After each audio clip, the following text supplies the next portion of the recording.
Cet été, le voyage à Nantes commence une toute nouvelle histoire. Un cycle de 4 ans dédié aux 4 éléments, la terre, l'eau, l'air et le feu. Une façon de nous rappeler que l'art, la nature et la ville se partagent et nous connectent.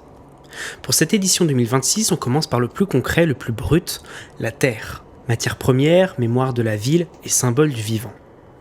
9 artistes ont reçu carte blanche pour s'en emparer. 9 regards uniques, libres et poétiques pour redécouvrir l'espace urbain.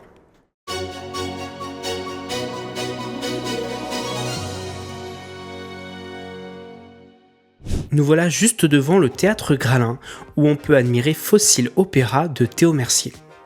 L'artiste a imaginé une sorte d'éruption lente et tellurique, une immense vague de sable compacté et de gravats de chantier qui vient engloutir des voitures, pile devant le parvis de l'opéra.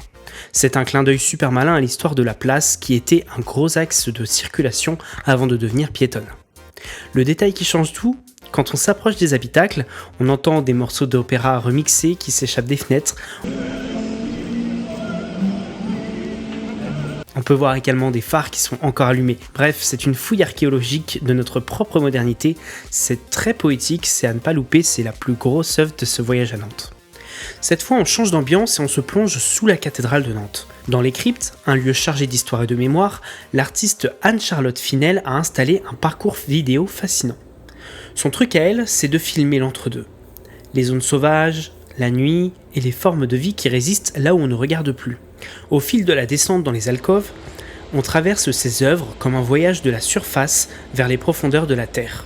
Mais la pièce maîtresse, c'est Atlantique. Une vidéo inédite tournée juste ici à l'aéroport de Nantes. On y suit des buses, ces oiseaux de proie utilisés pour faire fuir les autres volatiles des pistes. Et oui, pour la petite anecdote, l'aéroport de Nantes est le seul aéroport civil de France à posséder sa propre fauconnerie. On continue la balade sur la place Félix-Fournier, juste devant l'immense basilique Saint-Nicolas. Ce monument néo-gothique a une histoire folle, marquée par les bombardements et les reconstructions, et c'est précisément ce passé que l'artiste Ali Chéri a décidé d'explorer. Il s'est inspiré d'un détail bien réel, les anges musiciens perchés tout là-haut sur la flèche. Sauf qu'ici, l'artiste a décidé de les faire descendre sur terre et de les fragmenter. On découvre les ailes, des trompettes géantes en aluminium, associées à une tête d'ange sculptée en terre. On arrive maintenant au château des Ducs de Bretagne pour découvrir une œuvre hyper poétique de Louis Guillaume. Au milieu de ces pierres chargées d'histoire, un immense palmier semble surgir des vestiges du passé. Le palmier, c'est le symbole même de la vie qui renaît. Mais c'est aussi un arbre qui porte en lui la mémoire des routes coloniales. Pour cette installation, l'artiste a fait un gros travail en dialoguant directement avec l'architecture du château. Le tronc reproduit les motifs des vitraux et les palmes reprennent la célèbre voûte du palmier de l'escalier de la couronne d'or juste à côté. L'œuvre s'appelle Nostredict País, une expression du XVe siècle qui signifiait notre soi-disant pays. D'ailleurs, pourquoi l'œuvre en espagnol ? Tout simplement car l'œuvre se situe là où se dressait autrefois la tour des Espagnols qui a été détruite par une violente explosion en 1800. Le voyage à Nantes, ce n'est pas que de l'art visuel, ça se passe aussi dans l'assiette et dans le verre. Au lieu de choisir le vin d'un seul domaine, ils ont sélectionné et assemblé des jus issus de 5 grands territoires du vignoble nantais pour créer une cuvée unique qui exprime toute la diversité de la région. On fait maintenant une pause au square d'Avier. Dans les années 30, ce bras de la Loire a été totalement comblé et recouvert de sable pour créer ce jardin. L'eau a disparu de la surface, mais l'artiste Dominique Petitgand a décidé de la faire renaître par le son. Pour cette œuvre, il a collecté des souvenirs, les impressions et les confidences des Nantais. Quand on s'y promène, on traverse différentes zones d'écoute où s'entrecroisent des voix, de la musique et des silences qui laissent place au bruit de la ville. Il n'y a pas de parcours imposé, pas de fin, pas de début, l'installation tourne en boucle, exactement comme l'eau qui ondule. Je vais vous passer quelques extraits, mais au moment où j'étais là, il y avait uniquement des voix. On change complètement de décor pour arriver dans l'un de mes endroits préférés, le jardin extraordinaire. C'est une ancienne carrière de granit métamorphosée en jungle luxuriante avec une cascade géante tout droit sortie de l'univers de Jules Verne.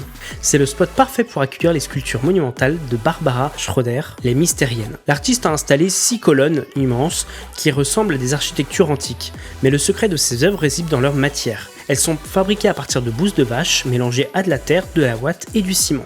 En s'approchant, on remarque que l'artiste a gravé l'empreinte des feuilles des plantes du jardin. Petit détail insolite, chaque colonne porte le nom de la vache qui a fourni la matière première.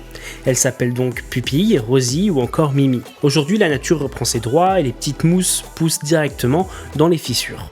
On termine notre parcours en beauté en poussant les portes du jardin des plantes. Au milieu des allées fleuries, la direction nature et jardin et le voyage à Nantes ont donné carte blanche au célèbre artiste nantais Pierrick Saurin pour réinventer une ancienne volière désaffectée. Son œuvre s'appelle Hortulanus mirabilis, ce qui signifie l'étrange jardinier.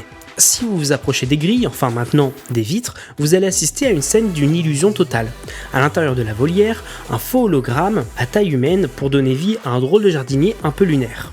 C'est un vrai tour de magie visuelle, plein de petites péripéties drôles, des gags visuels et de poésie pile dans le style si particulier de Pierrick Saurin. Voilà pour ce petit aperçu de l'édition 2026 du Voyage à Nantes. Vous l'avez vu, entre les sculptures en sable de la place Gralin, les installations souterraines dans les cryptes ou les œuvres insolites ou jardins extraordinaires, la ville s'est encore une fois totalement métamorphosée autour du thème de la Terre.